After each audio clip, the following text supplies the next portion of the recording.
Good morning, Vietnam. Let's continue expose this jet fuel hoax.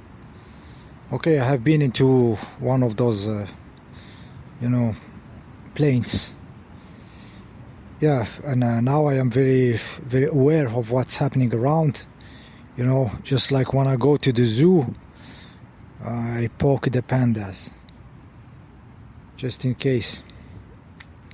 Okay, so there is something very important when there is mechanical moving parts one against another is lubrication. You know, you have to lubricate those two parts, especially when there is huge forces between those two parts.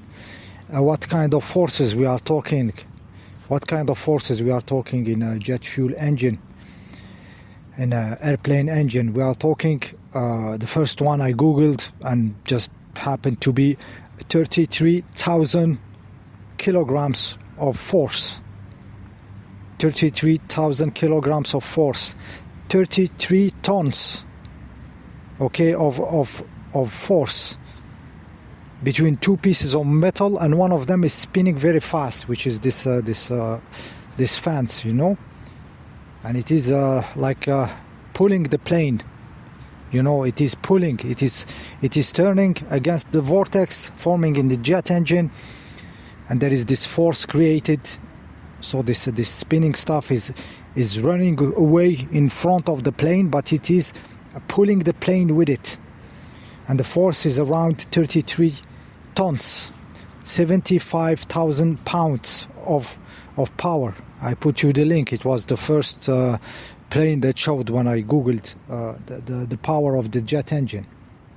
Okay, so between those two parts there is 33 tons, metric tons. You know, it's like 33 small cars, or around 15 big cars of force, you know, between two metallic parts, and one of them is spinning very fast. So it needs lubrication. It needs lubricant. Just like your engine is swimming in the oil, this engine needs oil. But your engine can be in its own oil, and it keeps inside the engine, because your engine is in your car is internal combustion engine. That means your power is coming from a combustion chamber, which is inside, you know. While this guy is in the planes, they are pulling on the air. Okay, those spinning fans, they are in contact with the air, so you cannot have isolated, oil compartment like a carter or something, you know. You have to be, you are exposed. The spinning parts and the not moving parts, the connection between them is outside. It cannot be in the oil, okay? So it needs constant lubrication, okay? So you can Google it, and Google it explained that there is oils getting put there, high pressure and everything. Okay, so in my sense, this is what they fill the planes with. They fill them with lubricant.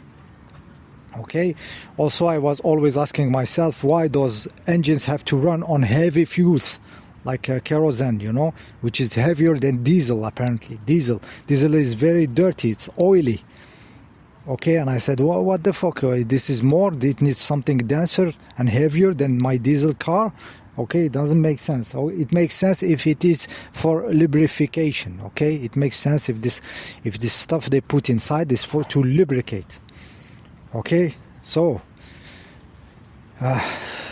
30 tons. Okay, imagine the power. This is what happens when they take over, and he opens all the vortex spinning faster, and there is this pulling power.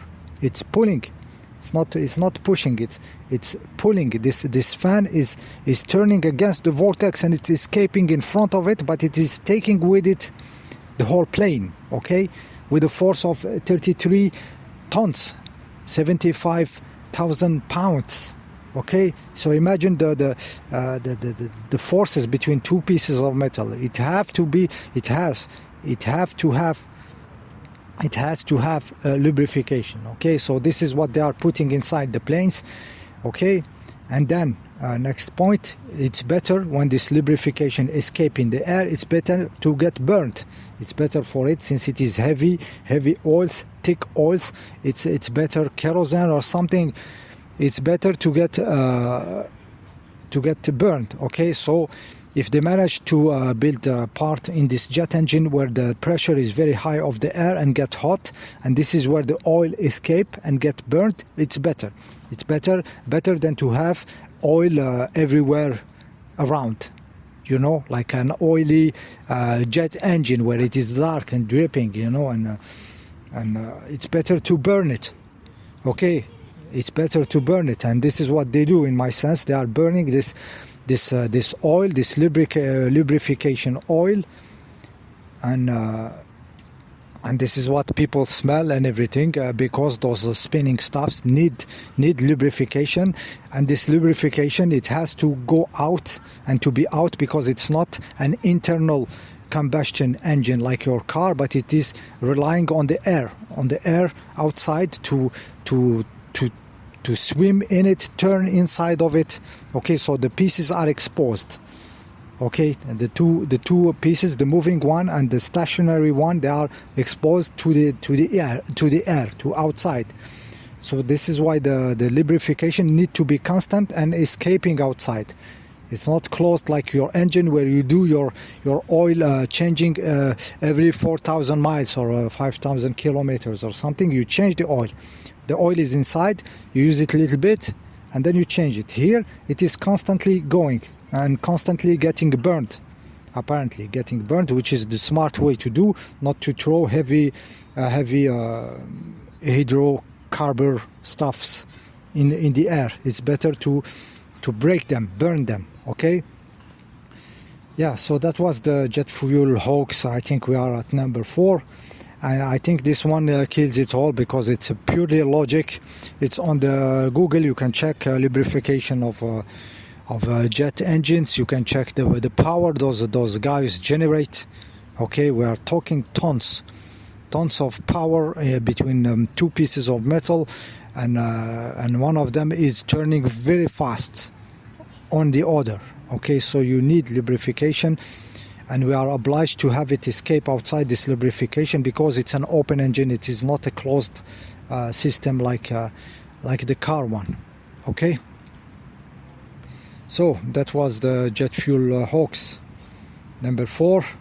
It's about lubrication, and I had to travel on those planes, like those last days, and I have seen this small small truck coming with a small container and putting some small quantity of some liquid, which the most logical, it is the lubricant of these engines, which will be then get burnt, you know, in the engine. So there is a place in the engine designed for it to get burnt, with the pressure of the air getting high there and hot, especially for the purpose of not letting heavy components going in the atmosphere, in the air around, and the engine dripping of oil. Okay, see you in the next video.